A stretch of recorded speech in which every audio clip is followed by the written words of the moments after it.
আসসালামু আলাইকুম। তৌহিদ digital land shop office থেকে আমি সার্ভার মোহাম্মদ তৌহিদুল ইসলাম। তো আজকের ভিডিওতে আমি দেখাবো একটি প্লটকে কয়েক ভাগে বন্টন বা ভাগ বন্টন করার পরে আপনারা কিভাবে আলাদা আলাদা করে ক্ষেত্রফলগুলি বের করবেন।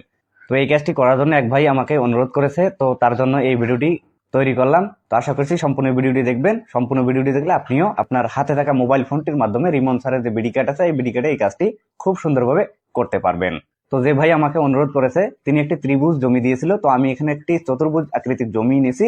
তো আপনারা ত্রিভুজ এবং চতুর্ভুজ সব জমিতে এই কাজটি করতে পারবেন। তো আপনারা যদি ভাগ বন্টনের সিস্টেমটা জানেন তো তাহলে কিন্তু আপনারা ত্রিভুজ হোক, চতুর্ভুজ হোক বা বহুভুজ হোক সব ক্ষেত্রেই কিন্তু এই কাজটি করতে পারবেন। তো যাই হোক, আমরা এখানে একটি প্লটকে পলিলাইন শেষ করেছি। তো পলিলাইন শেষ করার পর আমরা এখানে দেখবো আগে এখানে মোট ক্ষেত্রফল কত। এটার জন্য পলিলাইনটিকে সিলেক্ট করে উপর থেকে থ্রি ডট থেকে প্রপার্টিজ বা বৈশিষ্ট্য, তো এখানে ক্লিক করার পরে আপনারা একটু নিচে চলে আসলে দেখবেন এখানে এরিয়া। তো এরিয়ার এখানে দেখতে পাচ্ছেন 1881 পয়েন্ট। তো এখানে 1881 পয়েন্ট আছে। তো আমি যেহেতু এখানে ভাগ বন্টন সরাসরি দেখাচ্ছি না, আমি শুধু দেখাবো আপনারা কিভাবে আলাদা আলাদা করে এই প্লটটি ভাগ বন্টন করার পরে আলাদা আলাদা করে ক্ষেত্রফলগুলি বের করবেন। তো আমরা এখন এই দিক থেকে এখানে 50 ফুট আসবো এবং এখান থেকে এখানে 60 ফুট আসবো। তো এভাবে কিভাবে আসবো, আমরা প্লাস আইকন থেকে একটি বৃত্ত নিব। তো বৃত্ত বা সার্কেল নেওয়ার পরে এখানে সেন্টারে ক্লিক করব, করার পরে এদিকে আমরা কি আসবো 50 ফুট আসবো। আমরা 50 ফুট দিয়ে দিলাম এবং উপর থেকে টিক মার্ক দিলাম এবং আবারও সেন্টার নিলাম। নেওয়ার পরে এখানে আমরা কি করব, এখানে কর্নারে ক্লিক করে দিব। এখান থেকে আমরা 60 ফুট যেহেতু নিব তো 60 ফুট নিয়ে নিব। তো নেওয়ার পর উপর থেকে টিক মার্কে ক্লিক করে দিব। তো এখন কিন্তু এখানে দেখতে পাচ্ছেন দুটি বৃত্ত তৈরি হয়ে গেছে। তো আমরা কি করব, আবার প্লাস আইকন থেকে এখানে একটি লাইন নেব। তো আপনারা লাইন সরাসরি না নিয়েও কাজটা করতে পারেন। তো আমি লাইন নিয়ে দেখাচ্ছি, যেহেতু আপনাদের লাইন নিয়ে আগে দেখানো হয়েছিল এবং লাইন দিয়ে আপনারা কাজ করেন। তো যাই হোক, আমরা এখান থেকে টিক মার্কে ক্লিক করে দিব।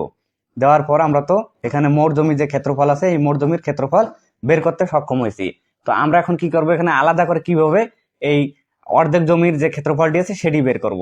তো এটা করার জন্য আপনাকে সর্বপ্রথম এই বৃত্তগুলি বা সার্কেলগুলি এগুলি ডিলিট করে দিতে হবে। শুধুমাত্র এখানে লাইন এবং পুরো প্লটের পলিলাইনটা থাকবে। তো এখন আমরা কি করব, এখান থেকে আলাদা করে আমরা যে ক্ষেত্রফলটি আছে এটা বের করার জন্য কি করব, আবার প্লাস আইকনে ক্লিক করব। প্লাস আইকন থেকে পলিলাইন। তো পলিলাইন করলেই আসলে ক্যাডে মোট ক্ষেত্রফলটা দেখা যায়। তো দেখেন আমরা কি করলাম, আমরা যে লাইনটা টেনেছি লাইনের এখান থেকে এখানে একটি পলিলাইন টানলাম। তো এখান থেকে এখানে একটি পলিলাইন টানার পরে আমরা কি করব, আবারও এই দিক দিয়ে আমরা পলিলাইন টানবো। এখানে একটি, এখানে একটি, সর্বশেষ আমরা যেখান থেকে শুরু করেছিলাম সেখানে পলিলাইনটি শেষ করে দেব। তো দেখেন আমরা এখানে একটি ক্লিক করলাম এবং এখানে একটি ক্লিক করলাম। সর্বশেষ আমরা এখান থেকে শুরু করেছিলাম, এখানে একটি ক্লিক করে দিয়ে উপর থেকে ওকে করে দিব বা টিক মার্কে ক্লিক করে দিব। তো এখন যদি আমরা এই লাইনটির উপরে ক্লিক করি, এখানে যে লাইনটি আমরা টেনেছিলাম এখানে যদি লাইনটির উপরে ক্লিক করি, দেখেন আমাদের কিন্তু লাইনটি সিলেক্ট হলো। তো আমরা কি করব, লাইনটি এখান থেকে ডিলিট করে দিব। তো উপর থেকে লাইনটি ডিলিট করে দেওয়ার পর এখন যদি আপনারা এই লাইনটির উপরে ক্লিক করেন তো দেখেন অর্ধেক পলিলাইন কিন্তু আমাদের সিলেক্ট হয়ে গেল।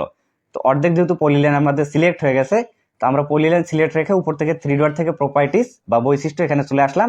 তো দেখেন আমরা একদিক থেকে 50 এবং একদিক থেকে 60 যাওয়ার পর আমাদের এখানে ক্ষেত্রফল আসছে 10 শতক 84 পয়েন্ট। তো মোট জমির ক্ষেত্রফল ছিল 1881 পয়েন্ট। তো দেখতে পাচ্ছেন এভাবে আপনারা আসলে আলাদা আলাদা করে পলিলাইন টেনে আপনাদের ক্ষেত্রফলগুলি আলাদা আলাদাভাবে নির্ণয় করবেন। তো আমরা যেহেতু ভাগ বন্টন দেখালাম না, তো আপনারা কিভাবে একটি জমিকে কয়েক ভাগে বিভক্ত করে তারপর আলাদা আলাদা করে ক্ষেত্রফল বের করবেন সেই বিষয়টা আজকের এই ভিডিওতে দেখানো হলো। তো আজকের ভিডিওটি এই পর্যন্তই। আশা করছি ভিডিওটি আপনাদের অনেক ভালো লেগেছে এবং যে ব্যক্তি বা যে ভাই আমার রিকোয়েস্ট করেছে তার প্রশ্নের উত্তরটি পেয়ে গেছে।